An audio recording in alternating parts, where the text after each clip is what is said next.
Olá pessoal, boa tarde a todos. Estamos aqui na Apex para essa conferência online, a Web Conference. E hoje nós vamos falar um pouquinho aqui sobre a vida e a obra de Oswaldo Aranha. Oswaldo Aranha é um dos grandes diplomatas, grandes políticos do Brasil, e uma pessoa que ficou marcada na história, não só no Brasil, como no mundo, por sua atuação como diplomata, como chanceler, e uma pessoa de um temperamento forte, ao mesmo tempo dócil, afável, e que tem uma história de vida muito interessante para nós, pesquisadores da conscienciologia, que temos interesse, que gostamos dessa questão da biografia, de estudar as biografias. Antes da gente começar propriamente a falar sobre Oswaldo Aranha, sobre a vida dele, é muito importante a gente entender que uma biografia ela serve demais para o pesquisador. É uma grande ferramenta, porque você começa a entrar na vida daquele biografado, daquela pessoa, e, obviamente, você começa a se identificar com muitas coisas, né? Muitas coisas você pode ter coisas parecidas com aquela personalidade, coisas diferentes, e você acaba usando isso no frigir dos ovos, você acaba usando isso como uma técnica, muitas vezes, ou consciencioterápica, ou conscienciométrica, quando você faz a análise daquele biografado, e com certeza, além da questão intraconsciencial, também a questão da época, o estudo de época, do Zeitgeist, né? Como que a época interfere na vida da pessoa. E aí você consegue, inclusive, fazer comparações com o Zeitgeist atual, com o momento atual que a gente vive.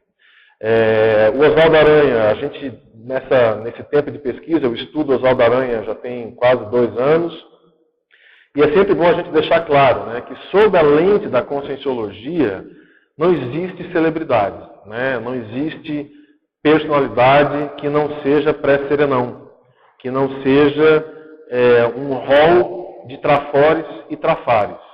Né. Então é importante colocar isso desde já, porque às vezes a gente olha a história de uma pessoa, né? A história muitas vezes oficial, a história contada, muitas vezes contada por políticos, ou contada por cientistas, ou por jornalistas, jornalistas especializados, às vezes um jornalista mais político, às vezes um jornalista mais cientista, enfim, contado por alguém. E sempre se tem uma imagem, muitas vezes distorcida, porque a realidade ela é sempre uma só. E a realidade do pré-serenão não é muito diferente da minha realidade, da sua realidade, da realidade de quem está querendo evoluir. Então é importante colocar isso, porque apesar de a gente estar diante de uma grande personalidade do passado, isso para nós hoje, que estudamos a conscienciologia, não quer dizer assim, né, o significado é outro, né, é um significado do ponto que quem estuda isso extrai informações conscienciais. A gente não quer aqui trazer informações para adoçar, para açucarar, né? É importante, a ideia aqui hoje nessa palestra é apresentar um Oswaldo Aranha o mais próximo real dentro do que nós estudamos de conscienciologia, de consciencioterapia, de conscienciometria. E que isso sirva para nós, de alguma forma, como aprendizado. Eu vou passar o próximo slide aqui. Como é que nós vamos começar essa nossa conversa aqui? Nós vamos iniciar falando sobre o cronograma de vida, né? Como foi a vida do Oswaldo Aranha? Muitos de vocês não conheceram Oswaldo Aranha, não têm ideia, né, de quem seja Oswaldo Aranha. Então, são 4 slides que eu vou passar de uma forma um pouquinho mais rápida, e depois vou voltando, né, para fazer alguns parênteses sobre cada época.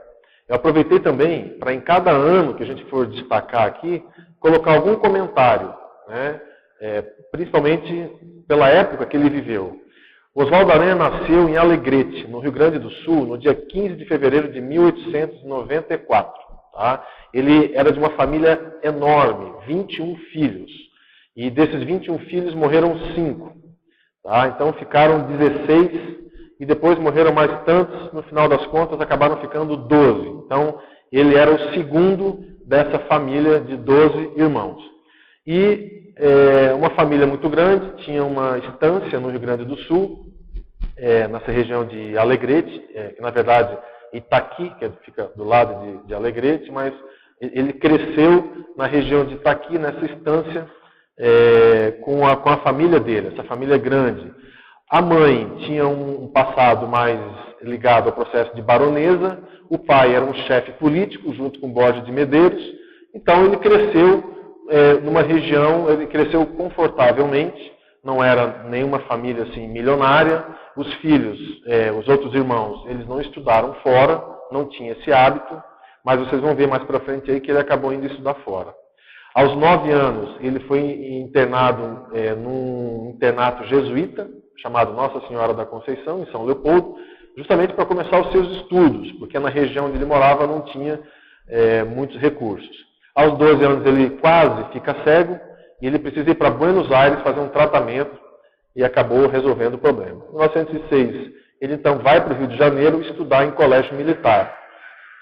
Então eu coloquei aqui esses 4 itens assim, iniciais da vida dele, porque a fase da infância, uma biografia, não traz assim, muito significado. Né? Dá para a gente ter uma ideia de como que foi a infância, a adolescência, mas ele era uma criança, um adolescente estudioso, gostava de estudar muito, valorizava muito o estudo e foi estudar fora. Ele foi o único da família que foi estudar fora, de todos os irmãos.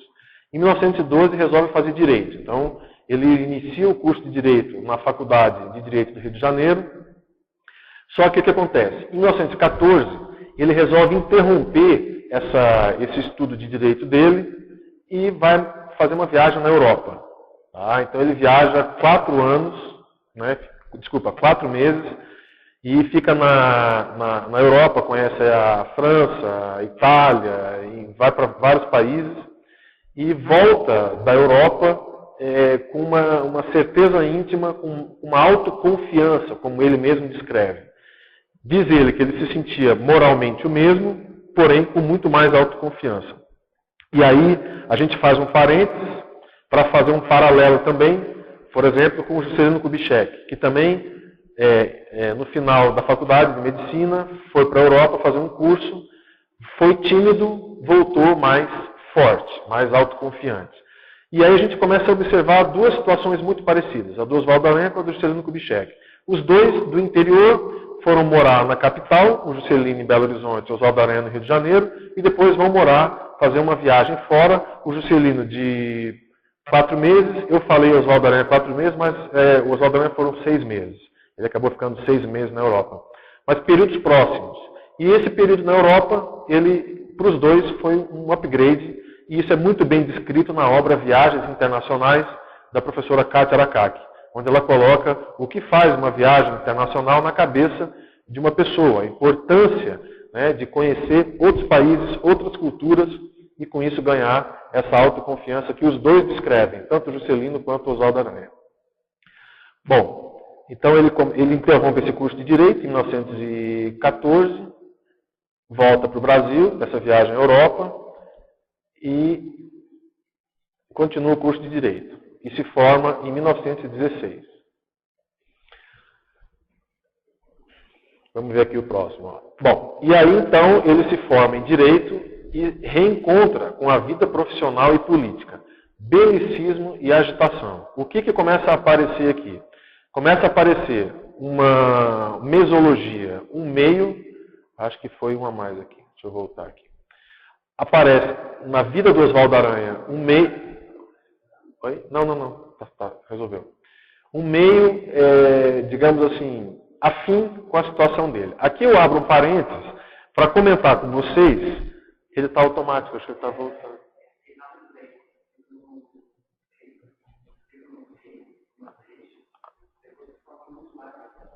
Ah, tá. Tá jóia. Ok, desculpa, gente. É um negócio aqui do computador. Vamos lá, deixa eu só ajustar aqui, ó. Pronto. Só voltar aqui mais um. Mais um. Vamos ver aqui. Pronto. Bom, então nós estamos lá. Ele se formou em Direito e resolve voltar para o Rio Grande do Sul. É muito importante entender o Rio Grande do Sul nessa época. Nós estamos vivendo aqui numa época que é a República Velha. A Constituição foi promulgada em 1891 e você tinha no país uma situação muitas vezes, de conflito entre políticos adeptos ao processo presidencialista, tá? E políticos adeptos a uma tendência, políticos federalistas e com umas tendências mais regionalistas. Esses eram movimentos que aconteciam nos estados naquela época. E o Rio Grande do Sul era um estado fratricida, porque eles se brigavam demais contra, muitas vezes, o poder dominante. Tá? E aí você tinha verdadeiras revoluções locais. Em 1923 teve uma, em 1926, em 1925 teve outra. E você tinha os políticos daquela época que entravam na batalha. Então eles pegavam em armas, eles iam lutar, é um processo realmente belicista. E aí ele volta para o Rio Grande do Sul e ele encontra essa realidade belicista, que vocês lembram da época de colégio, quando se falava dos pica-paus, aqueles regionalistas que usavam o lenço branco e eram vinculados ao Partido Republicano Rio-Grandense. E os maragatos do lenço vermelho, os liberais oriundos do Império, né, que eram adeptos do parlamentarismo e de uma visão mais unitária. E esse povo que se brigava, né, eles queriam dominar o poder. Quem, na verdade, comandava o Rio Grande do Sul, no final do século XIX, era o Júlio de Castilhos, depois o Borges de Medeiros, que fica praticamente essa República Velha inteira no Rio Grande do Sul. E era realmente um cacique político na época. Bom, isso é só para ter uma ideia do que acontece com a vida dele quando ele termina o direito no Rio de Janeiro, que era um estado pacífico, ele vivendo a vida acadêmica, estudando, tinha voltado da Europa. Quando ele volta para o Rio Grande do Sul, acontece um retrocesso no processo da vida dele do ponto de vista evolutivo. Ele acaba se envolvendo em lutas, em brigas e tudo mais, e quase morre. E ele é ferido numa dessas batalhas, em 1923. Em 1925 ele toma um tiro no pé, e precisa amputar o pé, e em função disso ele precisa usar sapato a vida inteira, sapato especial. Isso trouxe um grande transtorno para a vida dele. Até então ele estava aí numa condição de advogado, ele abriu a banca dele em Uruguaiana, né, fez a vida dele em Uruguaiana do ponto de vista jurídico. E o que acontece? Em 1926 ele se torna deputado estadual. O pai do Oswaldo Aranha tinha uma relação forte com Borges de Medeiros, né? Só que acontece, o Oswaldo, desde aquela época, ele transitava, né, dos dois lados dessa batalha. Ele tinha amigos tanto federalistas, quanto amigos mais, digamos assim, regionalistas. Né? Pessoas que defendiam a Constituição de 1891 e pessoas que queriam um Estado mais controlado, né, pelo chefe, pelo cacique, que apoiavam o cacique da época, no caso, Borges de Medeiros. E o pai do Oswaldo Aranha tinha uma relação forte com o Borges de Medeiros. E, obviamente, o Borges introduz o Oswaldo Aranha na política em 1926, indicando ele como deputado estadual. Naquela época não tinha eleição para deputado, depois para deputado federal. Bom, e aí começa a vida do Oswaldo nessa condição, né, de pós-faculdade, e ele vai... O que acontece nessa época também? Ele tem muita amizade, as pessoas que ele tinha mais contato, era lá com o Getúlio Vargas, que era um advogado também, naquela época, e atuava numa região próxima ali a dele, próximo de Itaqui, mais ou menos na mesma área, e os dois tiveram as mesmas funções durante essas batalhas, assim, participaram, tinham mais ou menos as mesmas posições, e ele começa, então, a ter projeção com relação à política. Em 1928, o Borges de Medeiros indica o Getúlio Vargas para ser governador do Rio Grande do Sul, e aí o Getúlio Vargas convida o Oswaldo Aranha para ser o secretário do interior. Tá? Eu acho que isso, para vocês, acho que eu deixei aqui, um pouquinho antes aqui, ó.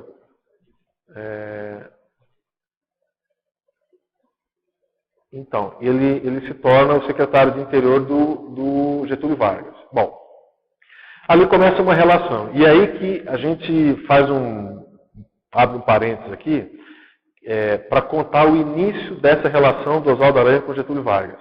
Essa relação, ela se pautou sempre numa relação de subserviência, tanto do Oswaldo Aranha para o Getúlio Vargas.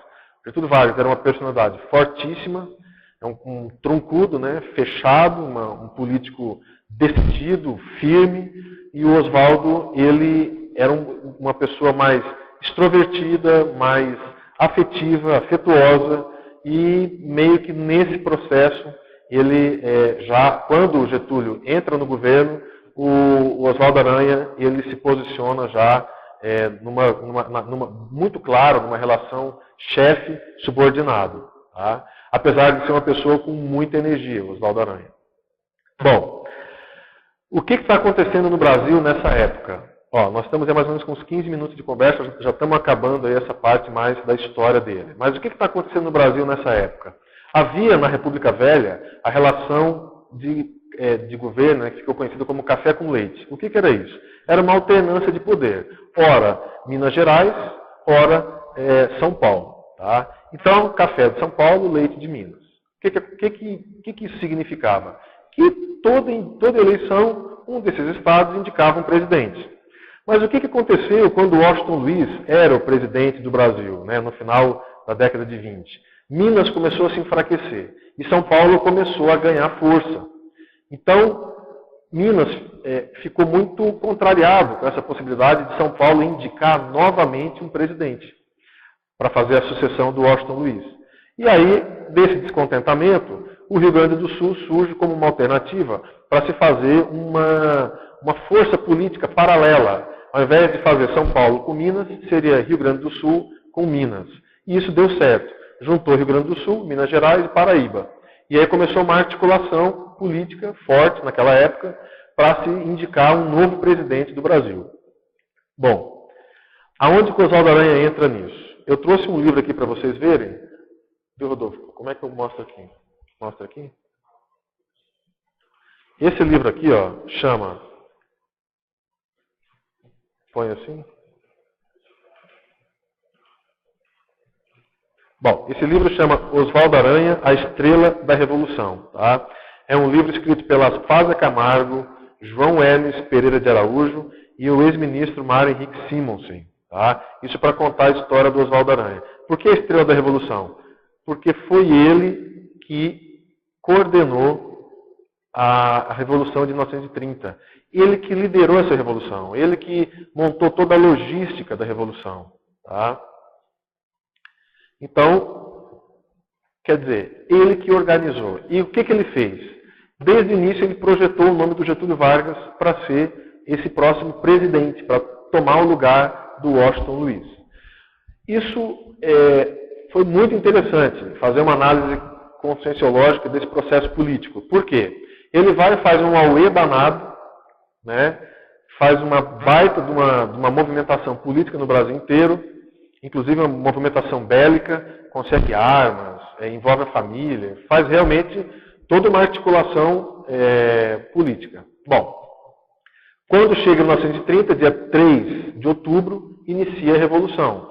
No dia 5 de novembro, ele já é o ministro da Justiça do Brasil. Então, o que nós estamos tendo aqui agora? Ele organizando toda uma revolução, obviamente ele não estava sozinho, né? Ele era o articulador da situação, mas políticos de Minas Gerais, políticos do Rio Grande do Sul, de todo o Brasil, acabaram se envolvendo por estarem contra a sucessão de poder entre Minas e São Paulo. E aí, o que fica? Aqui tem um ponto muito interessante que as biografias não contam. É que, o que ele faz? Ele tinha muita força por ter conseguido unir o Rio Grande do Sul em prol dessa revolução. Muito bem. Revolução é revolução. Não tem nada de paz, não tem nada pacífico. Entraram os tenentes, gente com mentalidade bélica, a situação patológica, no sentido das pessoas entrarem no poder para conseguir alguma coisa em troca. E aí você tem, a hora que o Getúlio entra no poder, em 3 de outubro de 1930, com a Revolução, que ele marcha para o Rio de Janeiro, e tem aquela marcha junto com Oswaldo Aranha, o que acontece? O Getúlio Vargas, ele entra no poder e ele acaba agregando ao seu redor vários egos, né? Várias personalidades bélicas. E aí isso é um problema. Por quê? Porque o Oswaldo Aranha acaba não conseguindo comandar essas pessoas que entraram no poder para compor o governo do Getúlio Vargas. Era briga para tudo que é lado, era gente querendo desunir o que ele uniu, por exemplo, no próprio Rio Grande do Sul, né, essa união dos gaúchos acabou gerando um problema, porque eles estavam contrários a várias atitudes tomadas pelo Oswaldo Aranha, quando ele teve que assumir o poder como realmente um establishment, né, do poder. E aí o que começa a acontecer logo no primeiro ano, 1931? O nome dele já começa a se desgastar no Brasil. Né? Começa a se desgastar, ele começa a ter problemas, não consegue contornar as situações, e aí, de tanto problema que tem, ele acaba saindo do Ministério da Justiça e o Getúlio Vargas coloca ele no Ministério da Fazenda. E aí, então, nós temos uma personalidade, né, que rapidamente se projetou no Brasil, né? Ele ganha uma projeção nacional importante como esse político articulador da Revolução de 30, só que essa Revolução de 30 já automaticamente se concatena com a Revolução de 32, quando São Paulo então se rebela contra o governo federal, né, e acaba inclusive tendo uma luta, uma batalha contra Minas Gerais, onde morreram muitas pessoas, inclusive nessa Revolução de 32, o Juscelino Kubitschek era médico, né, em início de carreira, e atende muitas pessoas num túnel chamado Passa Quatro. Né, e lá ele fica conhecido como Bisturi de Ouro, por ter operado várias pessoas, vários soldados. Vocês vejam que interessante esse paralelo. Dois grandes políticos com passado belicista, né, tanto Juscelino quanto Oswaldo Aranha. O Juscelino um pouco mais, digamos assim, burilado, porque não chegou a se envolver com armas, se envolver com guerras, né? E ele entrou no processo militar como médico, mas ainda assim mostrando o seu passado belicista até certo ponto. O Oswaldo Aranha um pouco mais forte em relação a essa questão belicista. Mas, e aí, vamos lá, vamos continuar os nossos slides aqui. Ó. Em 34, o que acontece em 1934? Ele praticamente tem muitos problemas, tanto no Ministério da Justiça, como a gente falou, e agora no Ministério da Fazenda, e aí ele dá de supetão na cabeça dele, ele resolve ir morar nos Estados Unidos. Né? É muito interessante você estudar essa relação do Getúlio Vargas com o Oswaldo Aranha. Os bilhetes, eu tenho até alguns aqui que eu separei para vocês, mas tem assim, uns bilhetes do Oswaldo Aranha para o Getúlio Vargas, sempre falando como o meu irmão mais velho, você, assim, colocando as questões, uma relação que não era nada profissional, parecia que não era profissional, parecia uma relação familiar dos dois.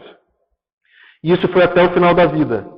O Getúlio Vargas, ele inclusive colocou isso, quando o Oswaldo Aranha foi para os Estados Unidos, ele mandou um bilhetinho falando que sempre teve pelo Oswaldo Aranha uma relação como se fosse o irmão mais velho. E que ele gostava muito de cuidar do Oswaldo Aranha, muitas vezes pelos destemperos do próprio Oswaldo Aranha. Então isso é uma coisa interessante. Você já pensou um presidente ter uma relação com o seu ministro, uma relação dessa forma, é bem atípico, isso não é normal. Em 1938, então, o que acontece? No dia 9 de março, ele assume o Ministério das Relações Exteriores. É importante descrever aqui um traço de personalidade do Oswaldo Aranha, que era a autoconfiança. Ele foi para os Estados Unidos sem aprender inglês, sem saber inglês. Então ele chegou nos Estados Unidos em janeiro de 1934. Em 3 meses ele fez um curso de inglês intensivo com um professor lá, saiu viajando os Estados Unidos inteiro de carro e foi estudar inglês. E ficou impressionado com o que eram os Estados Unidos naquela época. Então ele mandava cartas para o Getúlio Vargas, falando que, ficando impressionado com a organização americana, com a democracia americana, né? E vocês têm que lembrar o seguinte, que nós estamos aqui em 1934 e ainda não tinha o Estado Novo. O Estado Novo foi instaurado no Brasil em 1937. Só que o Getúlio, nessa época, ele já dava a entender que ia se perpetuar no poder, né? E o Oswaldo Aranha, ele sempre quis ter uma lasquinha, ou ter alguma oportunidade de ser o político da vez, e o Getúlio sempre cortava as asinhas dele. Bom, então ele chega nos Estados Unidos, e quem que é presidente dos Estados Unidos? Roosevelt. Franklin Delano Roosevelt. E o subsecretário de Estado dos Estados Unidos é uma personalidade chamada Sumner Welles, que acabou se tornando um grande amigo do Oswaldo Aranha. Bom, o que está acontecendo na Europa nessa época? Nós estamos lá com um armamentismo alemão. E os estados totalitários, o italiano e o alemão. Então, o mundo, ele está, nessa época, ele está começando, ou melhor, já está praticamente assim, no meio, digamos, nessa década de 30, né? Começou em 1931, 32, 34, 35, já começa as preocupações com os alemães. Tá? Por quê? O Tratado de Versalhes foi um fracasso, né? Depois da Primeira Guerra. A Liga das Nações não funcionou, né? E a Alemanha não tinha engolido o final da Primeira Guerra. E eles começam a investir tudo na economia e começam a realmente se armar. Tá? Então, nós estamos numa década bélica. E é muito interessante a gente entender isso, porque quando você olha Oswaldo Aranha de cara, essas participações com armas e tudo mais, você entende ele como um belicista, mas na hora que você vai enxergar a vida dele como um todo, esse processo bélico dele, que é um trafar, um processo nosológico, patológico, era a linguagem que ele tinha para poder transitar numa década de uma vida que foi a década da Segunda Guerra Mundial. E o papel que ele teve no mundo durante a Segunda Guerra foi importante, principalmente na América Latina, que a gente vai falar um pouquinho mais para frente.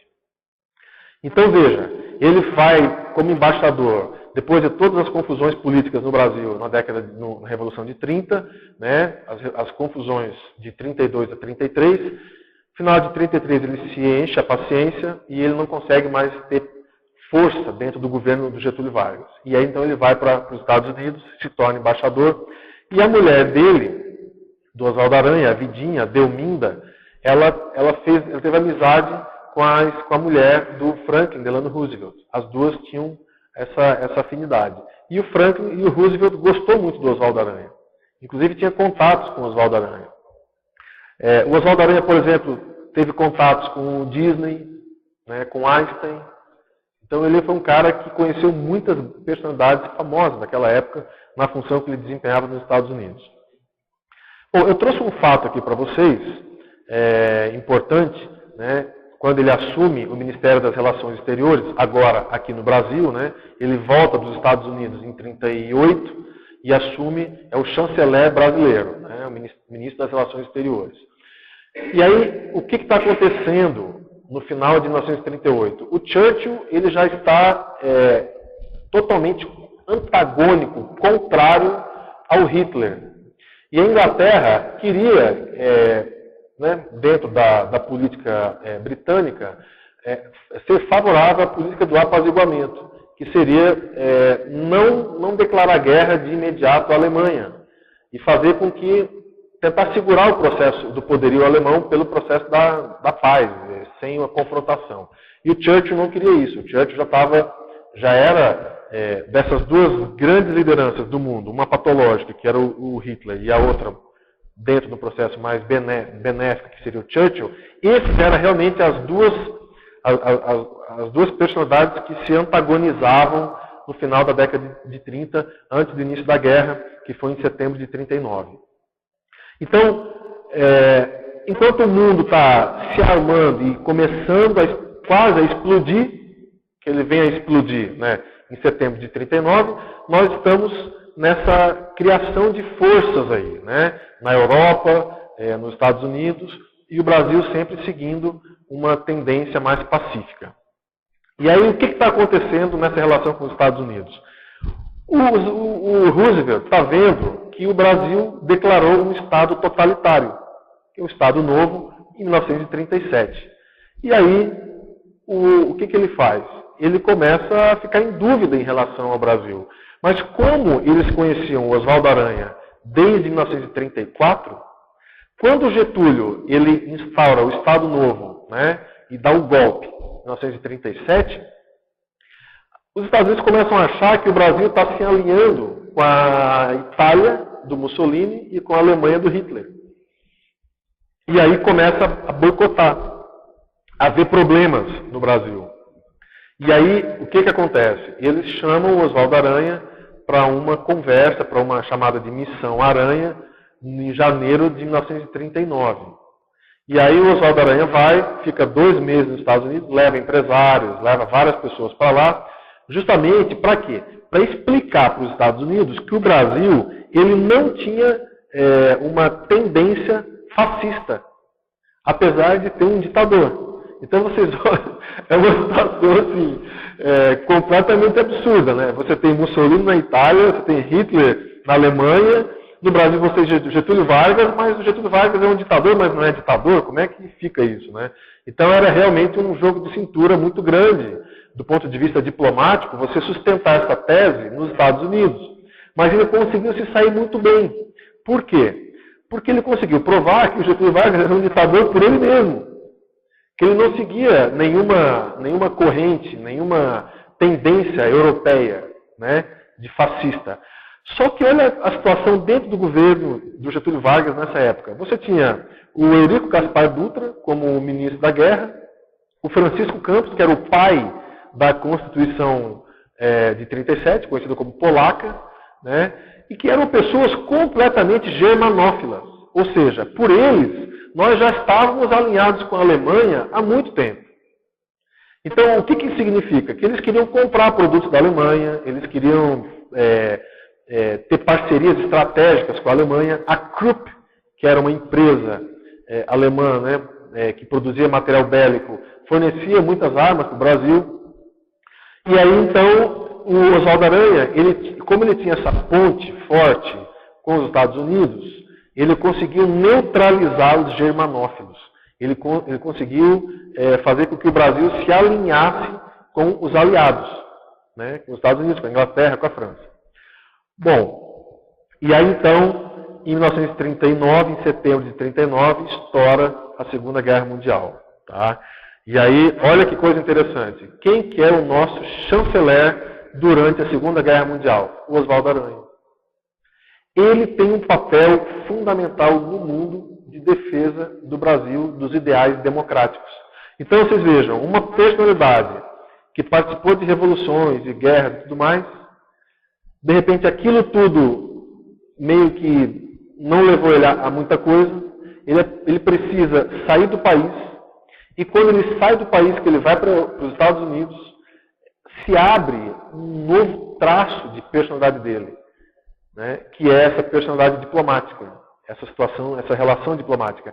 Isso ele já tinha, ele já dava demonstração de um esboço desse traço, quando ele chegou no Rio Grande do Sul, e o pai dele defendia o Borges de Medeiros, que era o cacique do Rio Grande do Sul, e ele tinha muitos amigos que eram amigos federalistas, que eram pessoas contrárias. Então, como eu falei aqui, ele circulava já no Rio Grande do Sul desses dois lados, né, tentando compor aí uma situação sem confrontação.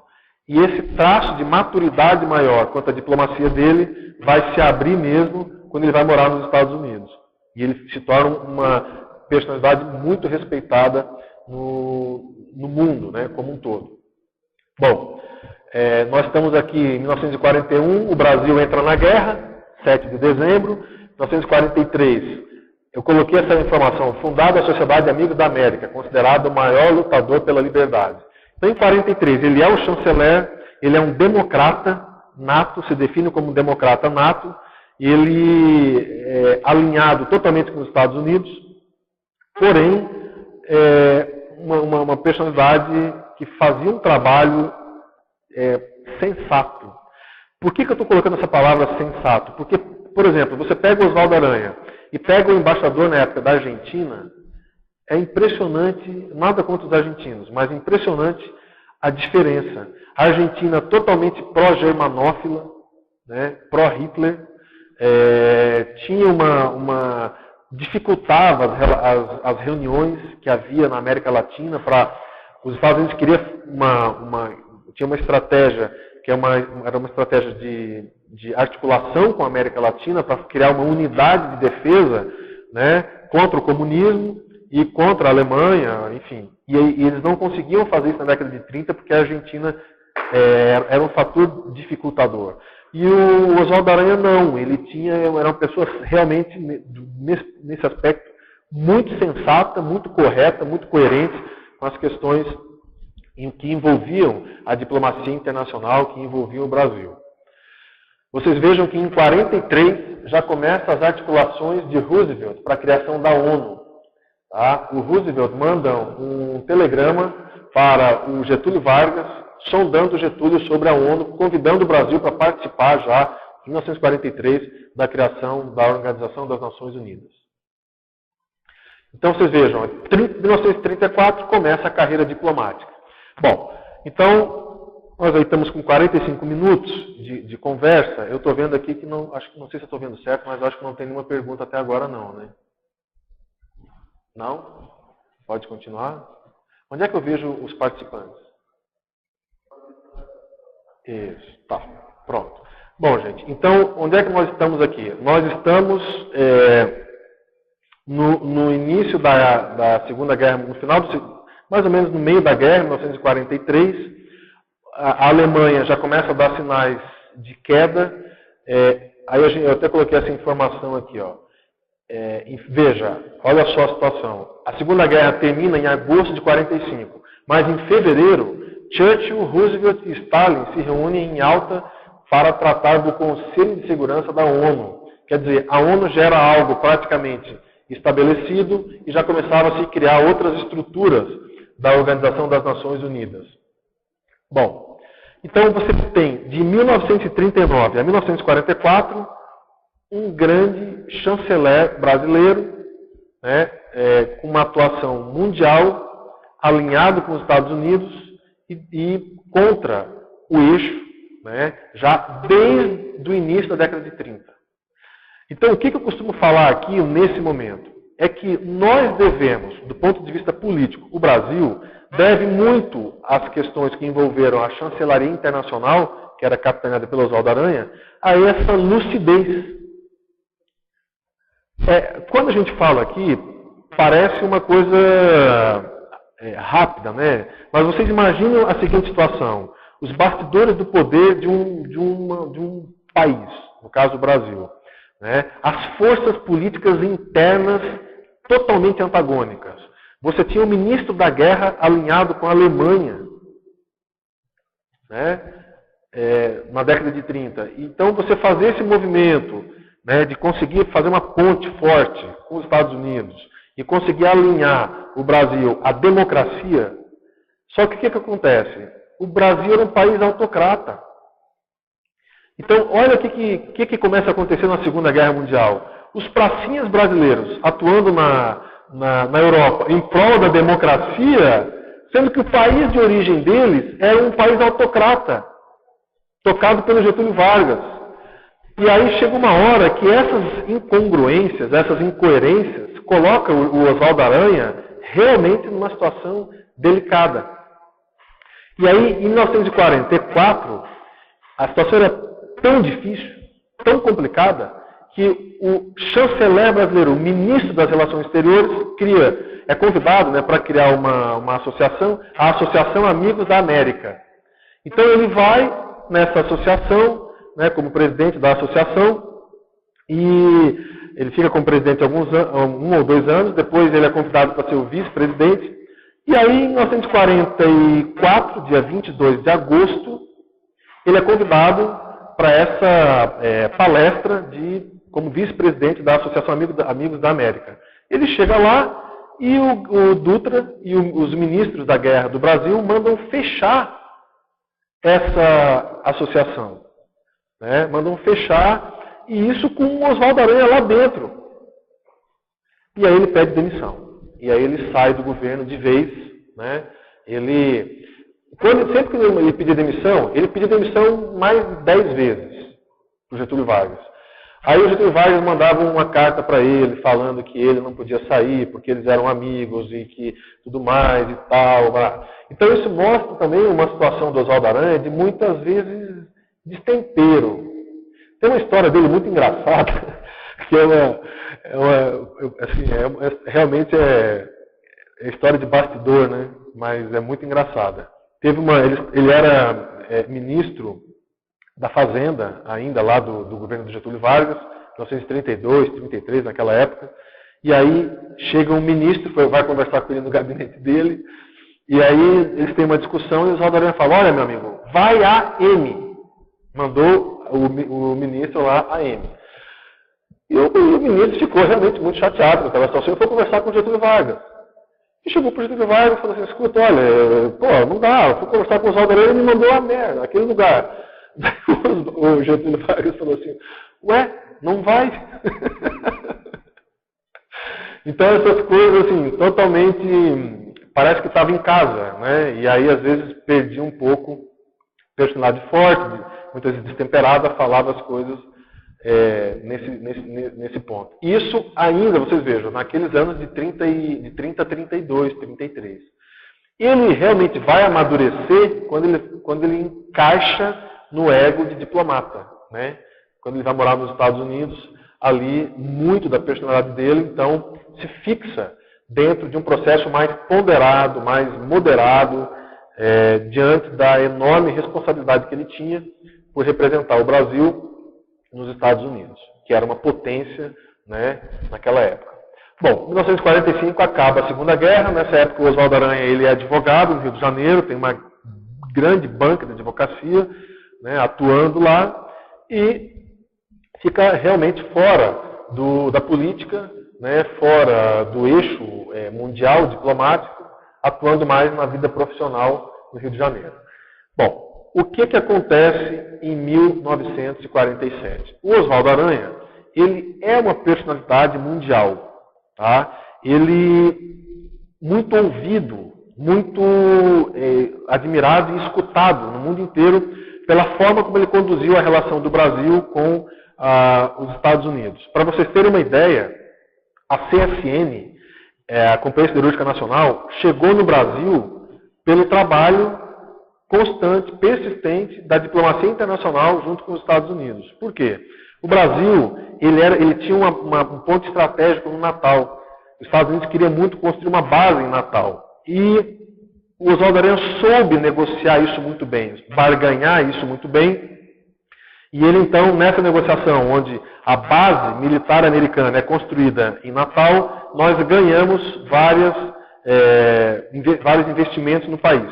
Um deles, muito conhecido, foi a Companhia Siderúrgica Nacional, né? E ele jogava muito, então ele falava, olha, é difícil porque a Alemanha nos ofereceu isso e isso, se vocês não derem isso eu vou ter que comprar da Alemanha.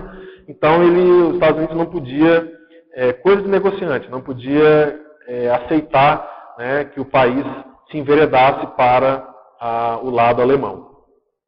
E aí com essa projeção internacional que ele teve, em 1947 ele foi convidado para participar de um fórum de Cleveland, na 21ª reunião anual do Council on World Affairs, patrocinado pela Time Magazine. E aí ele vai, faz um discurso sobre essa situação dos Estados Unidos e da Segunda Guerra, e eu queria procurar para vocês aqui, ó, uma colocação que ele faz, onde ele diz assim, ó, o povo que desintegrou o átomo que fez a bomba atômica e que acabou com o Japão, o povo que desintegrou o átomo tem agora a missão de integrar a humanidade.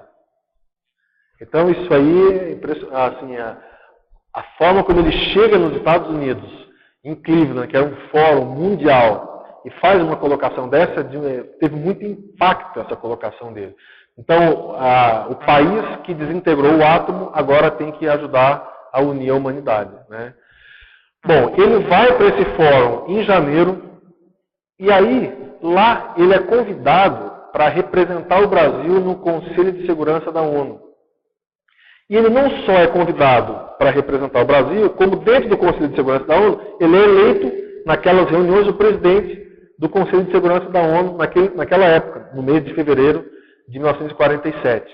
E se saiu tão bem a condução dos trabalhos, que ele é então convidado novamente para uma sessão extraordinária, que eu trouxe aqui para vocês, ó. Que tá nos slides, mas eu trouxe aqui para vocês, ó.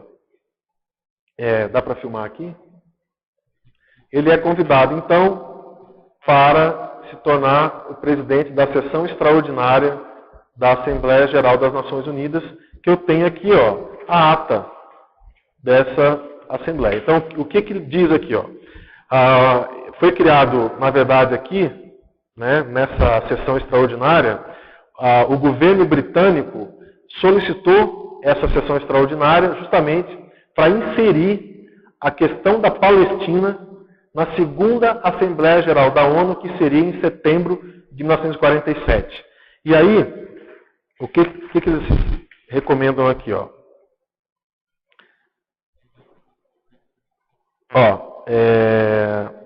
Primeiro comitê, constituir e instruir um comitê especial para preparar para a consideração da questão da Palestina na segunda Assembleia Geral. Né? Isso foi um pedido do governo britânico. E participaram desse comitê os países da Argentina, Austrália, Dinamarca, o Líbano, Peru, Ucrânia, União Soviética, União das Repúblicas Socialistas Soviéticas, os Estados Unidos e a Iugoslávia. E a Austrália seria a chairman, seria a coordenadora. Isso foi em 1947 e não havia o prédio da ONU em Nova York. As reuniões eram feitas em Lake Success, que era em Long Island, né, uma regiãozinha ali de Nova York. A reunião ocorreu do dia 28 de abril ao dia 15 de maio de 1947 e foi presidida pelo Oswaldo Aranha, essa sessão extraordinária. Bom, nessa sessão extraordinária foi criado esse comitê ad hoc, que foi um comitê criado especificamente, né, como eu coloquei ali, para o estudo da partilha da Palestina. Então eles teriam 3 a 4 meses para fazer viagens à Palestina, estudar a Palestina e propor um plano de partilha para ser votado na segunda Assembleia Geral da ONU, que ia começar em setembro de 1947. Bom, esse comitê, ele ocorreu, de fato, vários países, como eu citei, ele participaram, foram para a Palestina, fizeram um estudo completo da situação da Palestina e propuseram uma partilha. Tá? E essa partilha foi levada para ser votada na segunda Assembleia Geral da ONU. Bom, ele se sai dessa primeira Assembleia Geral da ONU, dessa primeira sessão extraordinária da Assembleia Geral da ONU, com cartaz violento. Tem até uma descrição aqui bem interessante de um francês, que ele fala assim, ó. Quer ver, ó? Olha só o que as biografias falam. O homem podia não dar certo. Seu feitio de grande conversador extrovertido talvez não fosse o mais indicado para os arranjos, as conciliações, os compromissos de corredor. Aranha desfez logo todos os receios. Não chegou botando banca. Homem de lealdade, confiava na lealdade dos que o auxiliavam. Perguntava e acreditava na resposta. Aqui é meio água com açúcar, assim, né? Quando a gente lê uma biografia, eu não gosto quando começa a elogiar demais.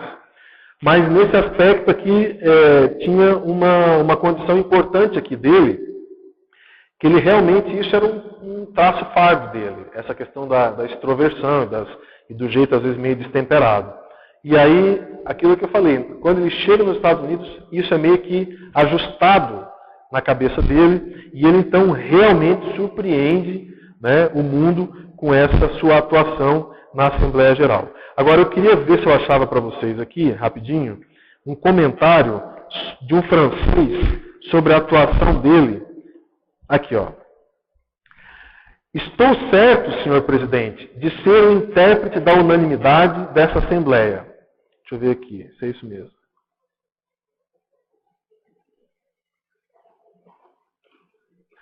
Ele fala assim, ó, é um francês, o senhor Parodi.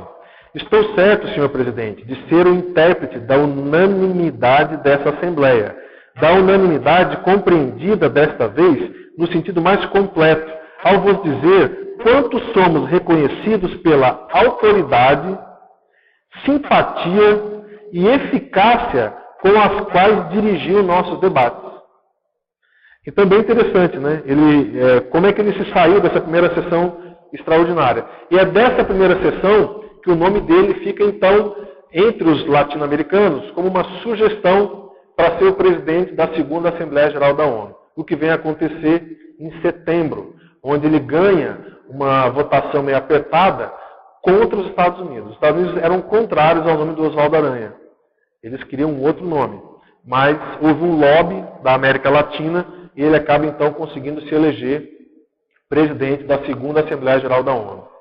Bom, com isso, nós temos digamos assim, o auge da vida dele, aos 53 anos. Gente, olha que curiosidade. O auge da vida do Juscelino Kubitschek é aos 53 anos. Esse negócio é muito interessante, né? As duas personalidades, tem pergunta? As duas personalidades muito próximas do ponto de vista, não se conheciam. Tem uma pergunta aqui da Rosiana, de Santa Catarina. Qual a sua visão em termos de atuação do Oswaldo Aranha e a de Rui Barbosa, em termos de repercussão do Brasil para o mundo? Olha, o Rui Barbosa, do ponto de vista profissional, ele acabou se tornando frustrado, né? Ele não se elegeu na eleição de 1910, e ele acabou se tornando assim, uma espécie de uma grande personalidade jurídica que acabou influenciando grandes cabeças. Ele não conseguiu ser o que ele quis durante a vida, que foi presidente da República. Tá? Mas ele foi uma referência para o Oswaldo Aranha. O próprio Oswaldo Aranha, quando fazia direito no Rio de Janeiro, na década de 1910, 1911, antes de se formar, ele ouvia Oswaldo Aranha, ele lia Oswaldo Aranha e repetia os discursos de Oswaldo Aranha. Ele lia o Rui Barbosa, e estudava Rui Barbosa e repetia os discursos do Rui Barbosa, tanto na faculdade quanto em reuniões que eles faziam dentro aí, dos grupos de estudo deles, das participações políticas que eles tinham no Rio de Janeiro. Em termos de repercussão do Brasil para o mundo, eu acho, pessoalmente, por exemplo, Sérgio Vieira de Mello, Barão do Rio Branco, Oswaldo Aranha, Juscelino Kubitschek, personalidades que tiveram muito mais impacto no mundo do que propriamente o Rui Barbosa, pelo menos do ponto de vista político. Do ponto de vista jurídico, eu sou ignorante para falar. Eu teria que entender mais, teria que ouvir um jurista, né, por exemplo, Pontes de Miranda, Rui Barbosa, eu não sei qual dos dois que tiveram mais projeção internacional. Não saberia te dizer. Não sei se respondeu. Se não respondeu, pode continuar que a gente tenta esclarecer. Bom, mas continuando aqui então essa nossa análise desse auge, né, o auge da vida humana. Eu queria contar algumas passagens assim que descreve essa personalidade do Oswaldo Aranha. Né? Durante, por exemplo, o Oswaldo Aranha, ele teve 4 filhos, tá? E teve um relacionamento extraconjugal. Nesse relacionamento teve um filho também. Tá? E eu pude entrevistar esse filho dessa relação extraconjugal. Ele vive no Rio de Janeiro, é o Luiz Oswaldo Norris Aranha, uma grande cabeça, uma pessoa com muita força, muita energia. Eu precisava passar aqui, viu, Rodolfo? Os próximos slides sumiu da tela aqui, não sei como é que você pode me ajudar. Não está aparecendo. Então, nessa entrevista que a gente fez aí com o Luiz Oswaldo, filho do Oswaldo Aranha, ele contou uma passagem que eu achei muito interessante, que era o seguinte: a mãe dele, que era uma dançarina, eles se conheceram em 1938, a mãe dele veio para o Brasil, era filha de uma baronesa também, americana, tinha estudado na França, tinha estudado canto na França, quer dizer, era uma cantora importante, né? Não era uma cantora assim vulgar, né? Uma pessoa estudiosa, personalidade europeia, né? Os dois tiveram um caso e aí então nasceu o Luiz Oswaldo Norris Aranha. Bom, quando o Luiz Oswaldo tinha 9 anos, ou seja, em 1947, o Oswaldo Aranha leva o Oswaldinho, o Luiz Oswaldo, para Nova York para acompanhar a segunda Assembleia Geral da ONU. Então, o que isso mostra? Mostra uma autoconfiança, um respeito. Né? E hoje nós temos políticos, por exemplo, que negam o DNA, né? Em relação a filhos que não são os filhos oficiais da relação matrimonial política, entre aspas. Né? E você vê um grande político brasileiro que assume o filho como tem que ser, cosmoeticamente como tem que ser, e leva ele para Nova York. E então o Luiz Oswaldo conta na entrevista como que foi a participação, o que ele lembra aos 9 anos de idade dessa segunda Assembleia Geral da ONU, quando então é criado o Estado de Israel. Né? E Oswaldo Aranha tem essa participação importante. Eu quero voltar na questão da criação do Estado de Israel um pouquinho mais para frente, só para a gente finalizar. Acho que tem uma pergunta aqui. A Catiara: você acredita que Oswaldo Aranha enfrentou contrafluxo porque sentia que sua tarefa fazia parte de acerto policármico? Olha, o Oswaldo Aranha, quando você chega num nível assim, da política, no nível que ele chegou, a política ela preenche a vida toda da pessoa. E você vê uma situação, o Eurico Gaspar Dutra, ele era germanófilo, então ele boicotava o Oswaldo Aranha o tempo todo dentro do governo. E quem que coloca o Oswaldo Aranha, quem que indica o Oswaldo Aranha para ser o representante do Brasil no Conselho de Segurança em fevereiro de 47? O Gaspar Dutra. Então quer dizer, existem questões políticas que a gente chama de contrafluxo, que a gente conhece como contrafluxo, mas que os políticos convivem assim, de uma forma meio, dependendo do político, é como se fosse algo que passasse do limite. Né? Então eles sofrem contrafluxo, uma puxada de tapete, um jogo de cartas marcadas, uma sacanagem, uma coisa ruim dentro da vida deles ali, mas aí eles já passam por cima e já pensam na próxima etapa, quer dizer, eles não ficam sofrendo muito com isso. Né? Só que o Oswaldo Aranha, ele sofria. E nesse aspecto, eu acho que para ele, essa questão de contrafluxo, ele não tinha muita lucidez para isso, assim eu suponho, por causa da época, né, e da formação dele. Ele não era espírita, ele era católico, nas biografias que eu li dele não tinha nenhuma passagem parapsíquica ou coisas assim, né, eu desconheço isso na vida dele, mas eu acho que ele pelo que a gente vê da história dele, era uma personalidade mais sensível, né, mais afetuosa, era uma pessoa muito respeitosa. Tinha uma situação dele com o Juscelino muito interessante, ele era um cara muito formal, né? Então, uma vez eles estavam num jantar com o Juscelino, e era uma mesa grande assim, né? E o Juscelino sempre despojado, falastrão, brincalhão, tal, pegou um guardanapo ou alguma coisa assim e falou assim: Oswaldo, segura aí, ó, e jogou para ele. E o Oswaldo Aranha achou aquilo assim, uma afronte, porque era um jantar oficial, como que o presidente faz uma coisa dessa e tal. Então não tinha essa questão mais, digamos assim, flexível do ponto de vista do cargo. Dentro do cargo ele era um cara muito sério, muito firme, não tinha essa descontração que o Juscelino tinha. Bom, o que te levou a estudar o Oswaldo Aranha? O Oswaldo Aranha eu comecei a estudar tem mais ou menos 1 ano e meio. Eu participei da elaboração do livro do Alexandre Nonato, o JK, Os Bastidores da Constituição de Brasília. Sempre gostei de estudar o processo, estudar a história política em função do passado, do meu passado e tal. E quando dentro das pesquisas do Juscelino, o Oswaldo Aranha sempre me chamou a atenção por ser uma personalidade meio esquecida, né? E com um peso internacional muito grande. E do ponto de vista da conscienciologia, quando a gente põe a lupa, né, faz a análise conscienciométrica, o Oswaldo Aranha sempre foi um cara meio ignorado pelos pesquisadores da conscienciologia. Eu nunca vi ninguém citar o Oswaldo Aranha. E muito da liberdade que a gente tem no Brasil e das poucas confusões que teve no Brasil depois da Segunda Guerra foi fruto do esforço dele de se alinhar com os Estados Unidos. Né? Então, mas assim, o que me motiva muito é o processo da diplomacia internacional dele. Né? Essa relação que ele tem com o mundo, né? Que ele teve com o mundo. Ele presidiu o mundo, entre aspas, ele presidiu a ONU numa época muito difícil, numa época em que você tinha o início da Guerra Fria, né? Não dá para comparar com o mundo de hoje, né? Não tem nenhuma comparação.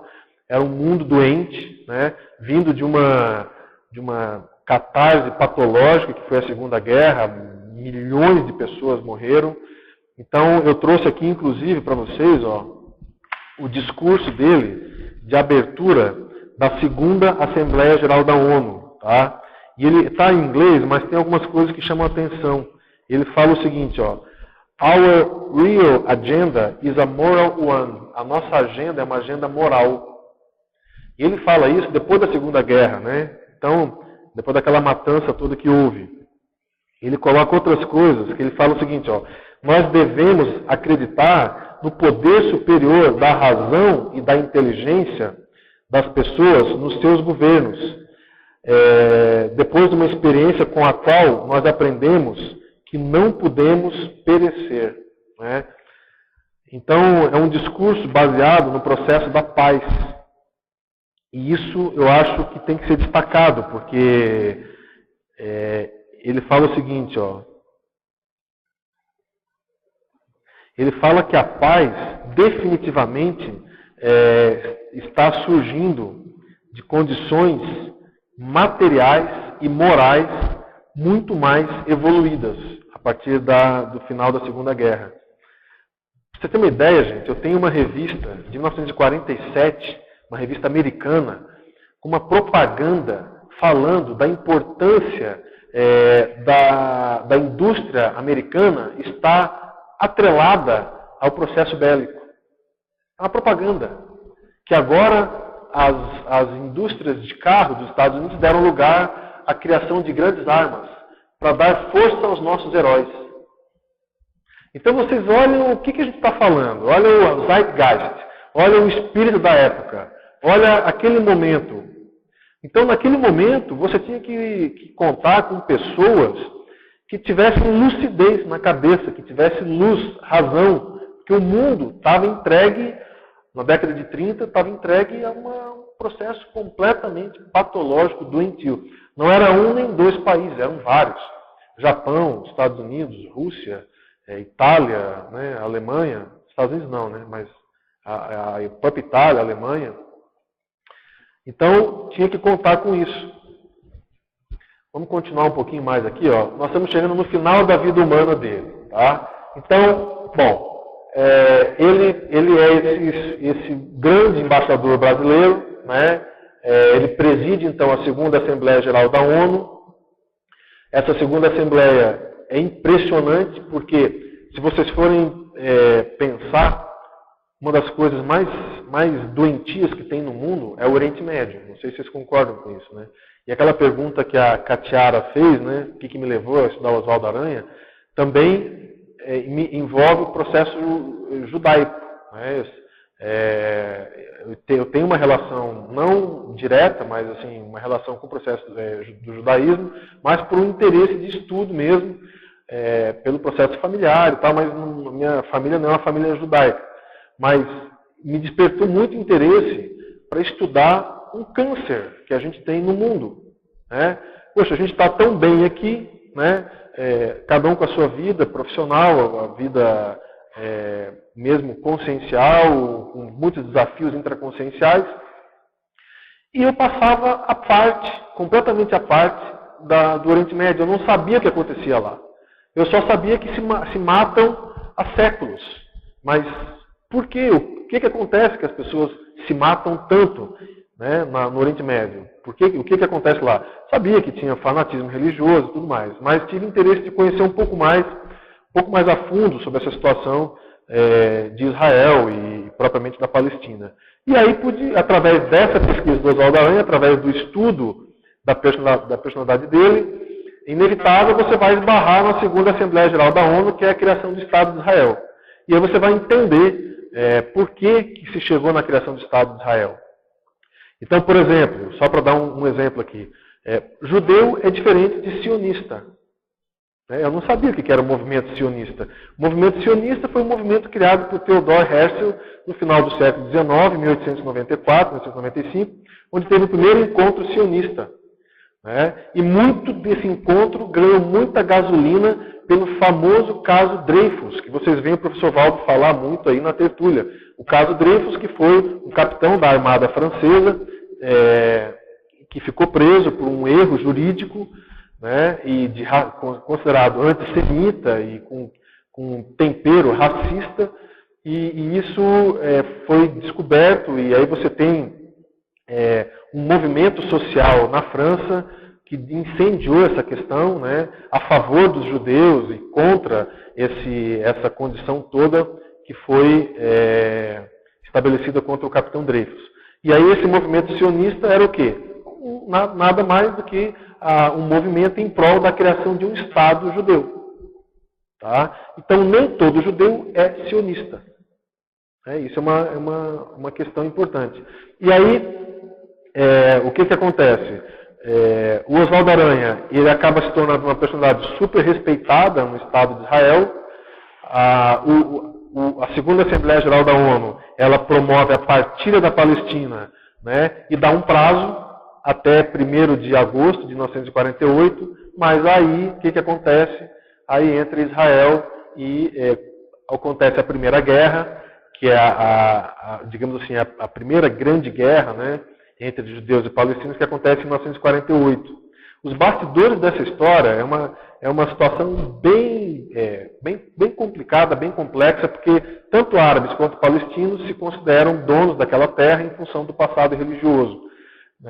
Sem nenhuma lucidez, nenhum tipo de discernimento, é uma coisa completamente cega, e é como se você quisesse convencer um homem-bomba a não acender o pavio da bomba.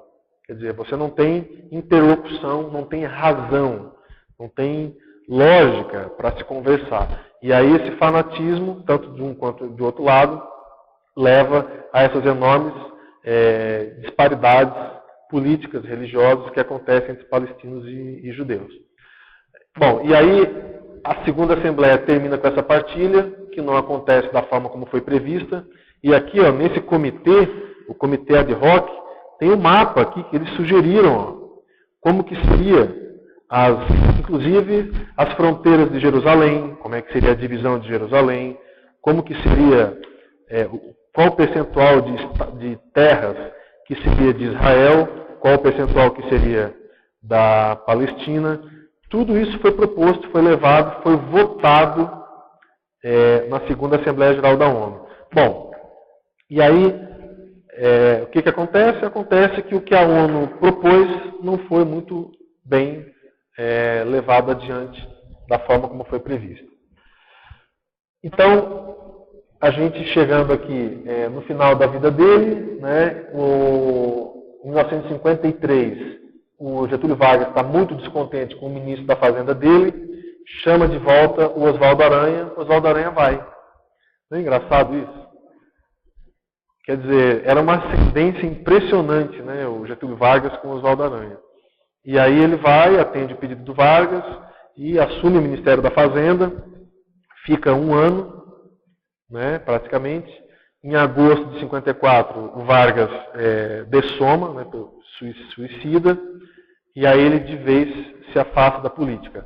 E em 1957, o Juscelino chama ele para ser o chefe da delegação brasileira da 12ª Assembleia Geral das Nações Unidas. Ele vai, e nessa Assembleia é muito discutida a questão da Guerra Fria, a situação da União Soviética com os Estados Unidos, o processo do comunismo e tudo mais. Em 1960, 27 de janeiro, em dezembro de 1959, ele é convidado para ser o vice-presidente, para participar da chapa das eleições de 1961, 1960, aliás, para ser o vice na eleição em que Jânio Quadros é eleito presidente. Mas aí ele dessoma, ele tem um infarto agudo do miocárdio em 27 de janeiro de 1960. Bom, vamos entrar aqui em algumas questões. Eu fiz assim eu trouxe aqui umas fotos para vocês, aqui dele. Essa foto é uma foto histórica. Opa, tem uma pergunta, perdão. Tem várias perguntas. Gente, ó, não é fácil isso aqui não, viu? Porque você está na frente do computador.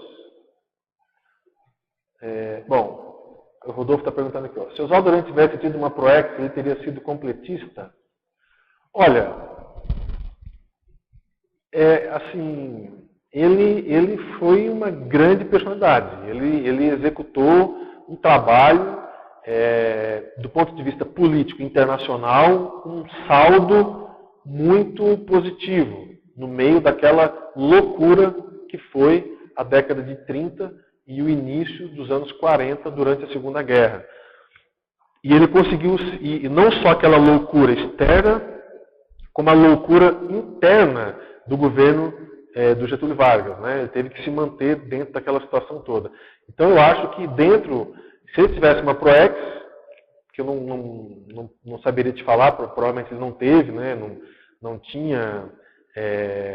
a situação era meramente política mesmo, meramente diplomática, quer dizer, tinha muito... Eu vou trazer alguns traços de personalidade dele, muitos furos de personalidade, então acho que é meio complicado de falar em ProEx, né, do Oswaldo Aranha. Mas sem dúvida o resultado da vida humana dele ajudou ele demais, apesar dos trafares dele.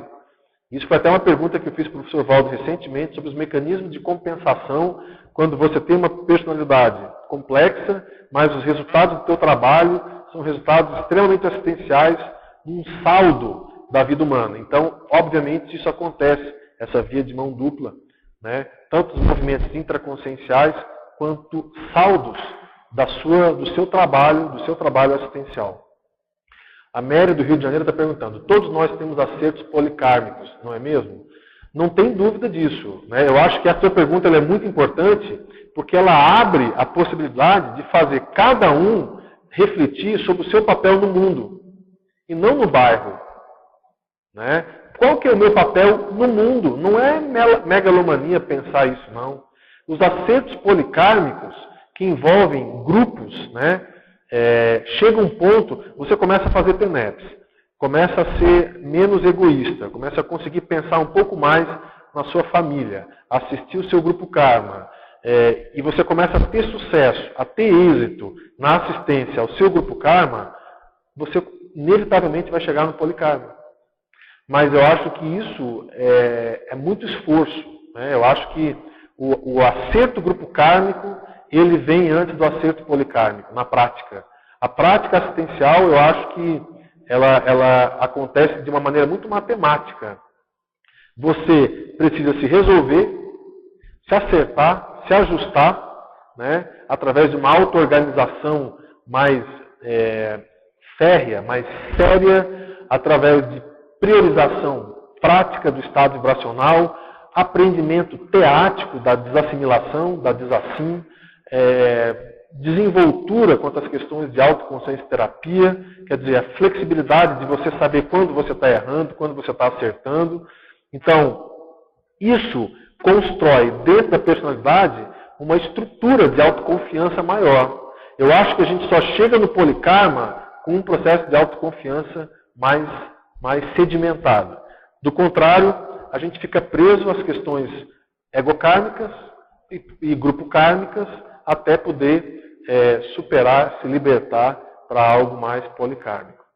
Bom, eu vou colocar outra foto aqui dele, ó, discursando nesse fórum de Cleveland, né, em Ohio, lá nos Estados Unidos. Aqui apareceu a Assembleia. Aqui é a Assembleia Geral da ONU. Gente, ó, essa aqui é a Assembleia Geral da ONU atual, né? Lá no prédio da ONU, construído em Nova York. A gente tem que lembrar que toda essa conversa aqui, primeira, segunda, o prédio da ONU só ficou pronto em 1951. Então as reuniões da ONU eram todas feitas em Lake Success, lá em Long Island. Bom, eu trouxe aqui uma reflexão para a gente fazer sobre o ego político assistencial. Por quê? É muito importante, quando você começa a estudar a conscienciologia, nós inevitavelmente vamos para um processo reflexivo. Sem reflexão, a gente não consegue aprofundar ou se aprofundar na nossa personalidade. Mas a gente não pode esquecer que nós vivemos na sociedade e nós vivemos numa família. Nós temos um grupo Karma de amigos, um grupo Karma profissional, um grupo Karma familiar, nós temos um grupo aqui próprio da CCCI, então nós temos também o nosso ego político. O que eu observo é que dentro da CCCI existe muita dificuldade de entender o ego político, muito preconceito quanto ao ego político. Por quê? As pessoas acham que um ego político associa direto com a política doentia, com a política politicália, com a politicagem, né, que acontece no Brasil, com corrupção. Então, na verdade, é preciso separar as coisas. O ego político é um ego fundamental na personalidade humana. É fundamental. A pessoa precisa saber lidar com a política para sobreviver na vida humana. Senão, ela não sobrevive. Ela fica sempre querendo ser ou justiceira, ou falando as verdades. E o ego político, ele sabe muitas vezes que não pode se falar, às vezes, tem contextos políticos, contextos diplomáticos, você tem que saber lidar com isso. O Juscelino sabia muito bem lidar com essa questão do ego, do político, o momento, o respeito, essa coisa toda. É importante nós, né, aqui na CCCI, pensarmos sobre isso.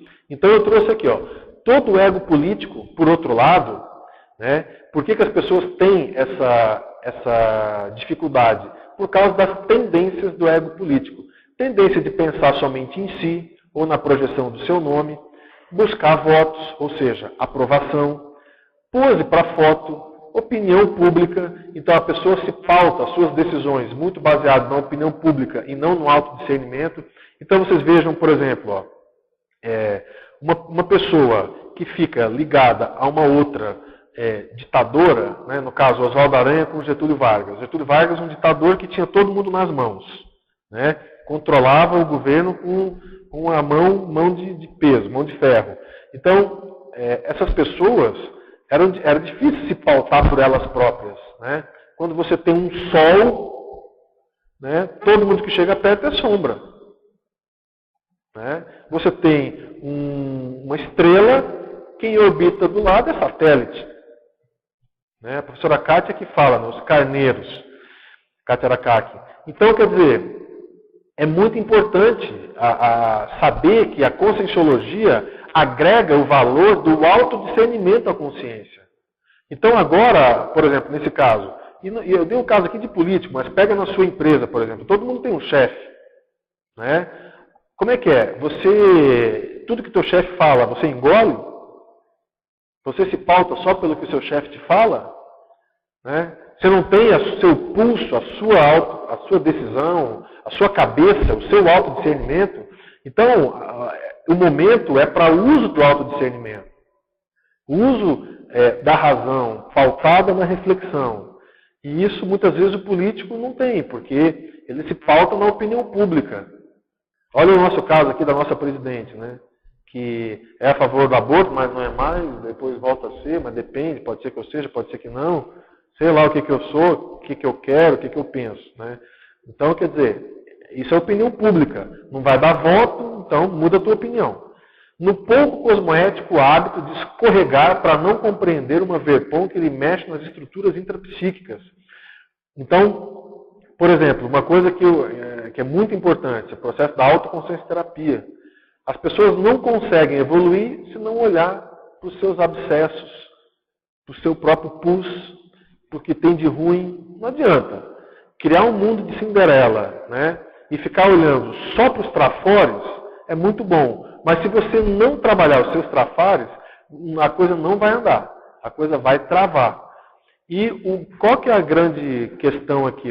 É que na hora que você começa a trabalhar com as questões dos trafares, as dificuldades pessoais, mas com mais discernimento, a grande questão é a pessoa não se assediar. Ela não se depreciar com os próprios trafares. Eu acho que tem uma pergunta aqui. Pergunta da Adriana. Quem estava na primeira foto, além do Oswaldo Aranha? Eu vou mostrar para vocês aqui, ó. É a esposa dele de um lado. Aqui, ó.